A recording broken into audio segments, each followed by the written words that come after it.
Hey, my name's Zed, and welcome to Platformer Toolkit by Game Maker's Toolkit. It's a playable video essay. That's gonna be cool.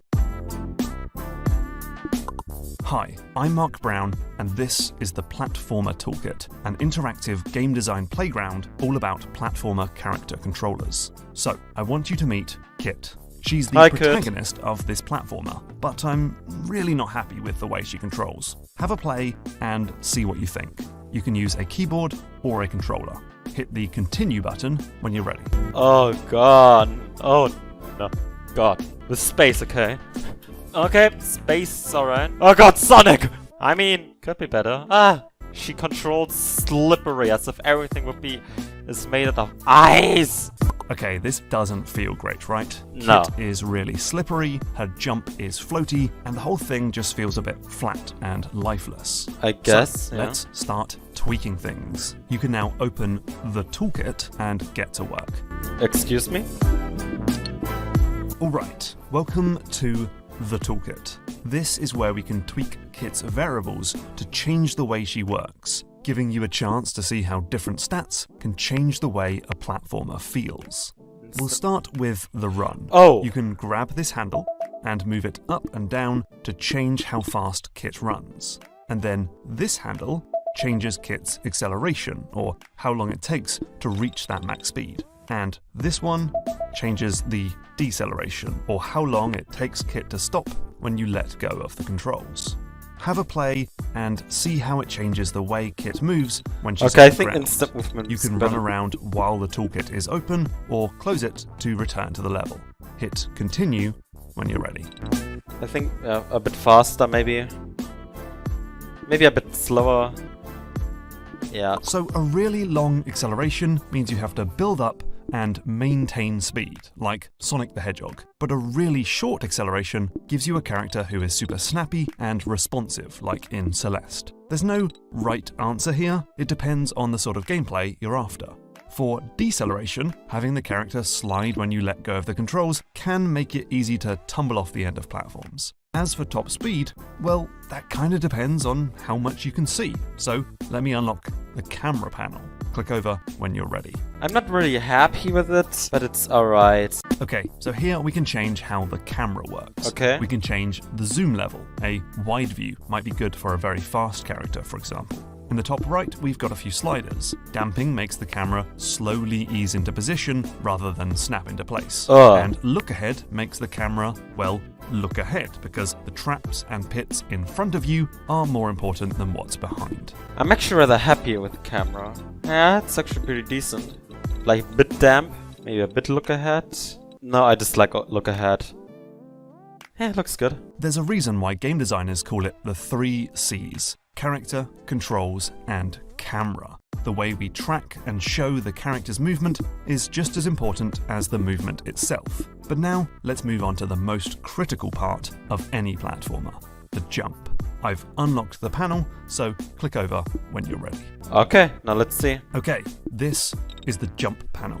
The yellow curve illustrates the player's jump arc, and you can change that by dragging these handles. This one changes the maximum height of the jump, from a short hop to a big springy leap. And then this one changes how long it takes the player to reach that point before coming back down to the ground. There's one more handle though. In many platformers, the character drops faster than they jump, which can be achieved by increasing the player's gravity on the way back down. This handle lets you add a downward gravity multiplier, so see how that feels. Yep, that's actually pretty good now. Hey, that's pretty good. Double jump, yeah sure. Like double jumps. Variable heights. That's a bit too much. That's pretty good. I can actually now increase the jump too. Oh, variable height actually makes it nice. Getting the perfect jump can take months of tweaking and testing. It's the most important and common action of pretty much any platformer, and so a floaty, imprecise, or fiddly jump can destroy the fun of that game. Hopefully you've found some numbers that work for you, but we're not quite done yet. Let me unlock the assist panel for you. The what? Alright, let's talk about assists. These are almost invisible tweaks and changes that bias the game in the player's favour. Click on the question marks to learn more about how they work. You can also slow down time while on this panel to see these subtle tweaks working in slow motion. When you press the jump button, the game checks if the character is on the ground before letting you spring into the air, which normally works great, but it can mean you'll miss the jump if you're just a few pixels off the ground.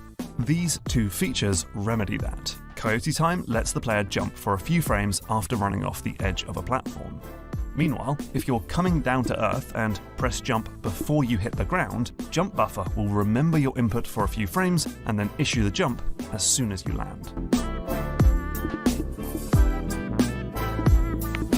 It can be annoying to miss a jump because you're a few pixels too low, or bonk your head on a ledge because you're a couple pixels high. There's a number of ways to fix this, but an easy solution is to swap the player's collision shape to a rounded rectangle. Hit the button in the top left to show your collider, and then see how that changes the way you interact with platforms. I dislike still the controls, but it's more my fault now, which I dislike.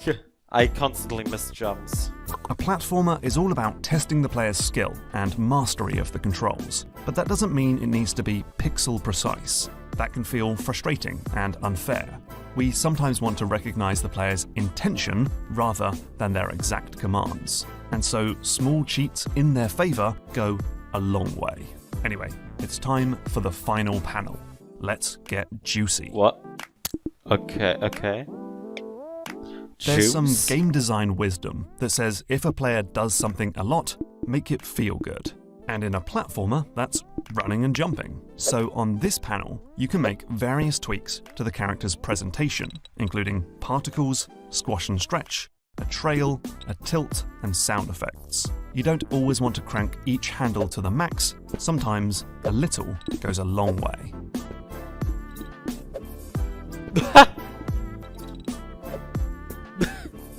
Trail? Yeah, I just like trail. Yeah, that's actually pretty good. I'm gonna put it on a fight. And speed. Nah, that's actually pretty good. There we go. So, making a platformer feel good is largely about tweaking numbers, cheating for the player, and adding juice. And so now you have all the tools you need to make the character feel the way you want. And now it's time for your final test.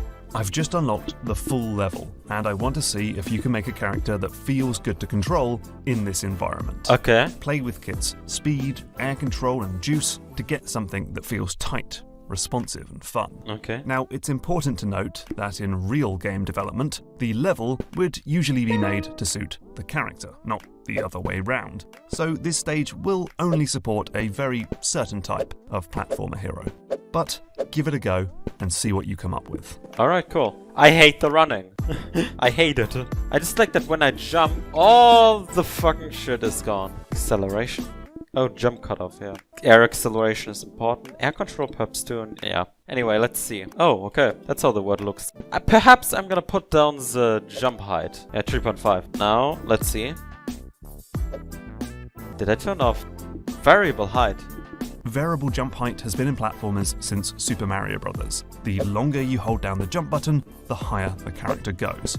To achieve this, we simply detect when the player lets go of the button and then apply a strong downward force to bring the character back to Earth. Ah, jump cutoff is almost not there, okay. Yeah, that's good. Anyway, let's do this. The double jump doesn't seem to 100% work. Oh, nice. Not double jump afterward? Not second. Oh. Oh, good God. Oh no. Ow. Either the controls are bad or I am bad. I think I am bad, to be honest. Where's my double jump?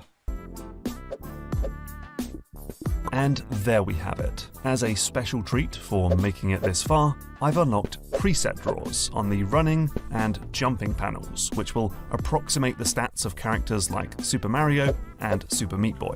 Try them out and see how their different stats change the way they feel. That's interesting. With all that being said, have fun, and thank you so much. Thank you for playing doing the this. Platformer Toolkit.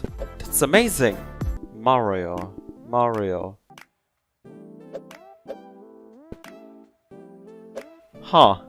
Sonic. That would be interesting. Huh. Whatever that is.